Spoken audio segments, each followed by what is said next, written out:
And right now we are following breaking news in Louisville. Louisville Metro Police investigating after finding a man shot to death right in a backyard. It happened around 2:30 this afternoon. Louisville Metro police officers say they got several calls about the shooting on No Way, that's N-O-E Way, in the Bon Air neighborhood. And they found the man with several gunshot wounds right in a backyard here. He died at the scene. Police say the suspect allegedly ran away before police got there. If you can help detectives, the number to call is 574-LMPD. And just in this afternoon, the top deck of the Sherman-Minton Bridge connecting Louisville to New Albany is open and now running. This comes after the renewal project of the bridge, completion of emergency repairs starting back on July 27th. Again, it's the top deck open again. There will be restored access to the New Albany exit as our photojournalist Ian Hardwitt drove over the Sherman-Mittens just late this afternoon. You see this new video coming in.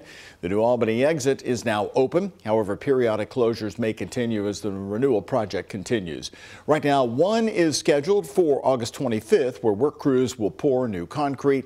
It'll again close from 6 p.m. to 1 p.m. on Monday. But again, you are seeing the view of the top deck of the bridge now open connecting to New Albany. And we have some more late-breaking news this afternoon, and it's good news. The UPS Teamsters Union has voted to ratify their contract with UPS, and of course that's a huge impact here in Louisville, where UPS is one of our biggest employers, and the Worldport is based here. 86.3% of the Teamsters voted to ratify the new deal, and they said yes to it. According to the Teamsters Union, the new contract gives raises for full and part-time workers. Workers right now will get a raise of $2.75 an hour, and over the length of the contract, that raise will increase by a total of $7.50 an hour. It means part-time workers at UPS will now make no less than $21 an hour. The contract also includes some big safety changes. UPS will install in-cab air conditioning in all its large delivery vehicles, vans, and cars purchased starting next year. And all current cars will be retrofitted with 2 fans. The contract will also create 7,500 new full-time Teamsters jobs at UPS. Now switching to JCPS. Right now we're following day 2 of this week for all students back to school. Yesterday, as JCPS's first full day with all students back in school since the transportation disaster on August 9th. JCPS says the last students were dropped off at 7:48 p.m. last night. Parents are still not happy with that, saying it's way too late and long, hours-long rides on those school buses throughout the community.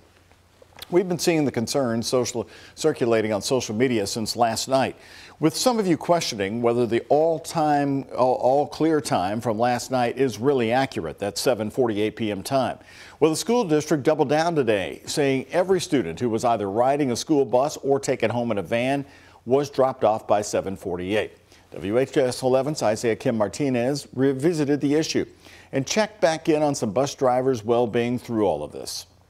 Well, we asked JCPS about the difference in messaging between Friday's all clear and Monday's. A spokesperson telling me both times sent out represent the same measurement, and that's when the final student was dropped off for the night. We worked to clear up a mix of questions viewers have sent WHAS 11 News since JCPS's restart. One being, are schools releasing buses with kids on board early, prior to the final bell? The school district saying, quote, "We are not aware of any early dismissals, nor have any schools been given approval to dismiss early," end quote. Another question we asked, have bus drivers quit since August 9th? As of 11 in the morning Tuesday, a JCPS spokesperson telling me they haven't received any resignations from bus drivers. Still, because the afternoon runs is what's killing them. John Stovall admits tensions are high. Because you can't have a bus coming from Blankenbaker or Westport Road out in that area all the way to Cane Run Road and Dixie Highway to pick kids up.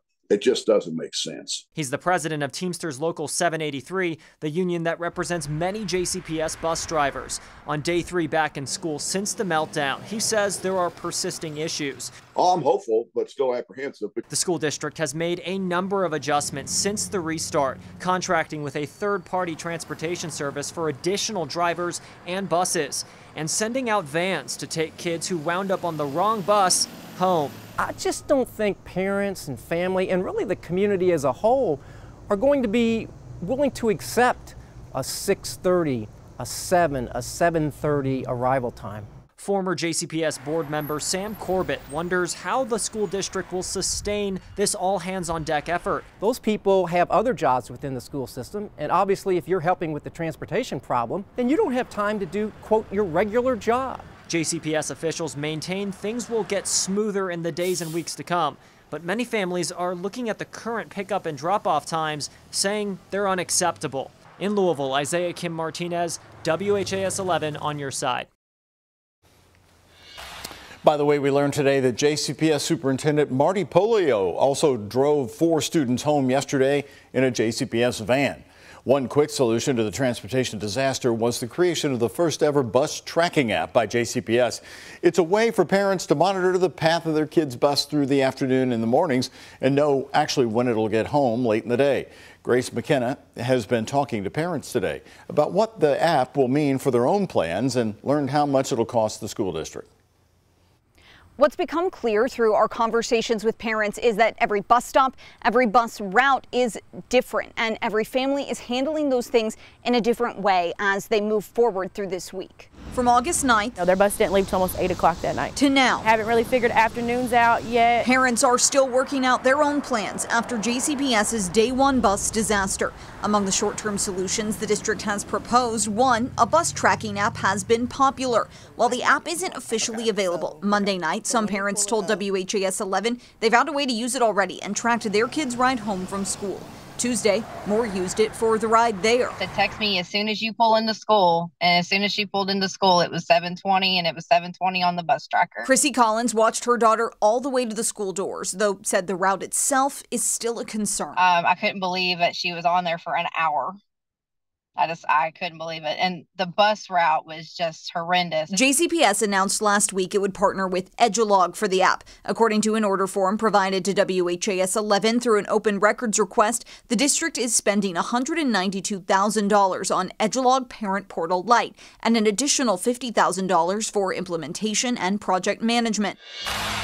Other school districts, including Greater Clark County schools, use similar apps to track buses and have for several years. But the tech is new to JCPS and new to district parents. It took a big stressor off my shoulders, for sure. The app isn't officially rolled out yet, and not all parents have used it. One, who actually chose not to put her kids on the bus at all Monday, got her updates from the schools. As of 7:23, I was still receiving messages from my son's school that kids had not made it home yet. As the week and the school year go on, I'm hoping it'll help them out a whole lot in the long run. Parents we spoke with say they'll be watching. In Louisville, Grace McKenna, WHAS 11 on your side. While the Edulog app is not officially available yet, JCPS says they should have information to send out to families coming later this week. We'll keep you posted on that.